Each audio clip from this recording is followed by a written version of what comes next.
Of the record.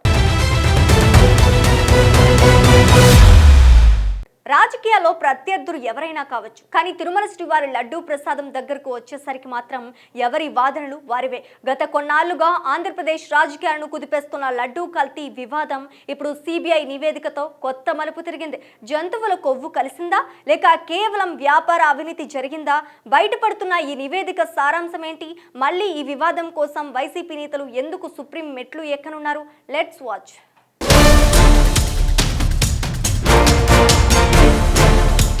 Tirumala కోట్లాది మంది భక్తుల నమ్మకం.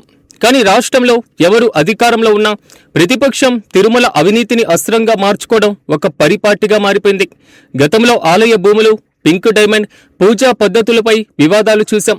కానీ 2024 ఎన్నికల తర్వాత సీన్ మొత్తం మారిపోయింది. కూటమి ప్రభుత్వం ఏర్పడిన వెంటనే ముఖ్యమంత్రి చంద్రబాబు నాయుడు తిరుమల ప్రక్షాళన కోసం శ్రీకారం చుట్టారు.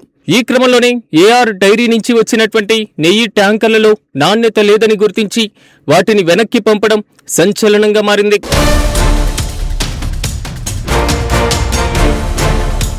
నిప్పులేనిదే పొగరాదు అన్నట్లుగా సెప్టెంబర్ 10న ముఖ్యమంత్రి చంద్రబాబు చేసిన వ్యాఖ్యలు దేశవ్యాప్తంగా దుమారం రేపుతున్నాయి. లడ్డూ నెయ్యిలో జంతువుల కొవ్వు వాడారనే ఆరోపణ భక్తుల హృదయాలను గాయపరిచింది. ఉప ముఖ్యమంత్రి పవన్ కళ్యాణ్ ప్రాయశ్చిత్త దీక్ష చేపట్టి సనాతన ధర్మ పరిరక్షణపై గలమెత్తారు. కానీ అటు సుప్రీంకోర్టు మాత్రం దేవుణ్ణి రాజకీయాల్లోకి లాగొద్దు అంటూ ఘాటుగా స్పందించింది. సిట్ విచారణ కాస్త సిబిఐ చేతికి వెళ్ళింది.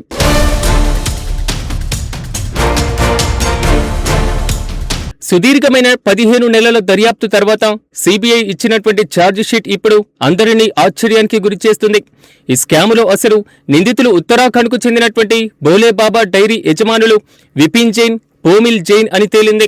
36 మంది నిందితులుగా పేర్కొన్నటువంటి ఈ నివేదికలో ఆసక్తికరమైనటువంటి అంశమేంటంటే నిందితుల్లో చాలా మంది గత తెలుగుదేశం పార్టీ ప్రభుత్వ హయాంలో, వైసీపీ హయాంలో, ప్రస్తుతం కూడా అదే పదవుల్లో కొనసాగుతుండడం. సిస్టమ్స్లో లోపం ఎంత లోతుగా ఉందో ఇది అద్దం పడుతుంది.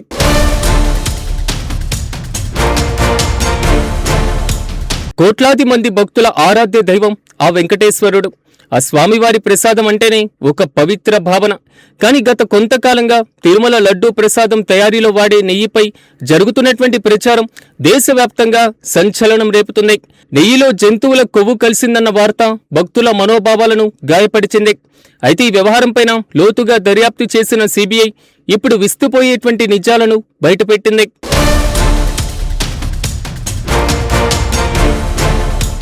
ప్రారంభంలో ఈ వివాదం జంతువుల కొవ్వు చుట్టూ తిరిగింది. నెయ్యిలో చేపల నూనె, గొడ్డు మాంసం, కొవ్వు కలిసిందన్న ప్రచారం రాజకీయంగానూ సామాజికంగానూ పెను దుమారం రేపుతుంది. కానీ సిబిఐ తన దర్యాప్తులో ఒక కీలకమైనటువంటి విషయాన్ని స్పష్టం చేసింది. నెయ్యిలో జంతువుల కొవ్వు కలిసిందనడానికి ఎటువంటి శాస్త్రీయమైనటువంటి ఆధారాలు లేవని సిబిఐ తేల్చి చెప్పింది. అంటే ఇప్పటి వరకు మనం విన్నటువంటి మతపరమైనటువంటి అపచారం అనేటువంటి కోణానికి బలం చేకూర్చేటువంటి సాక్ష్యాలు లభించలేదు. జంతువుల కొవ్వు లేకపోతే మరి ఆ నెయ్యిలో ఏముంది? National dairy development board, national dairy research institute ఇచ్చినటువంటి నివేదికలు షాకింగ్ నిజాలను వెల్లడించాయి. ఆ నివేదికలో అసలు ఆవు నెయ్యి కంటే ఎక్కువగా పామాయిల్, పామ్ స్టెయిన్, కొన్ని రకాలైనటువంటి కృత్రిమ రసాయనాలు ఉన్నట్లుగా గుర్తించారు. సిబిఐ దర్యాప్తు సారాంశం ప్రకారం ఇది భక్తుల విశ్వాసాలను దెబ్బతీయాలనే ఉద్దేశంతో చేసిన మతపరమైనటువంటి కుట్ర కంటే తక్కువ ధరకే కల్తీ నూనెను నెయ్యిగా నమ్మించి సొమ్ము చేసుకోవాలని ఆర్థికపరమైనటువంటి భారీ కుంభకోణమని స్పష్టంగా అర్థమవుతుంది. తక్కువ ఖర్చుతో కూడినటువంటి పామాయిల్ను, రసాయనాలను కలిపి నెయ్యిగా సరఫరా చేసి కోట్ల రూపాయలు వెనకేసుకున్నట్లు దర్యాప్తు సంస్థ గుర్తించింది.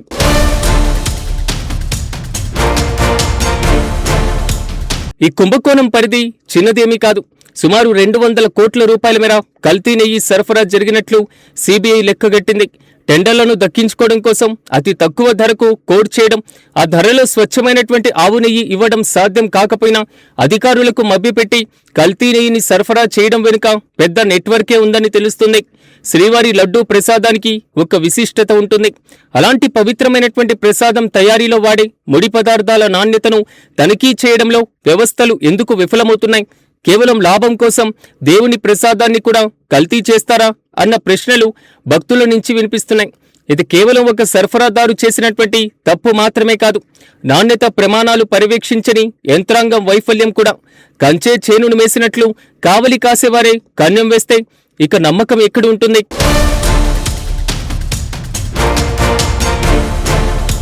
రాజకీయ విమర్శలు, భావోద్వేగ ప్రచారాలను పక్కన పెడితే వాస్తవాలు నిప్పులాంటివి.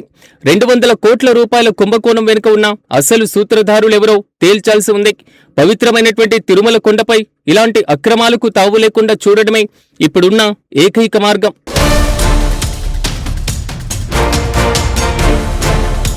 ప్రస్తుతం కూటమి ప్రభుత్వం వ్యూహాత్మక మౌనం పాటిస్తుంది. వైసీపీ నేతలు తమకేం సంబంధం లేదన్నట్లుగా మాట్లాడుతున్నారు. కానీ నిందితుల్లో ఒకరైనా సన్నా అప్పన్న వైసీపీ నేత అనుచరుడైనప్పటికీ గతంలో తెలుగుదేశం పార్టీ నేతల దగ్గర కూడా పనిచేయడం గమనించదగ్గ విషయం. అవినీతి విషయంలో రాజకీయ రంగులు కలిసిపోతున్నాయి.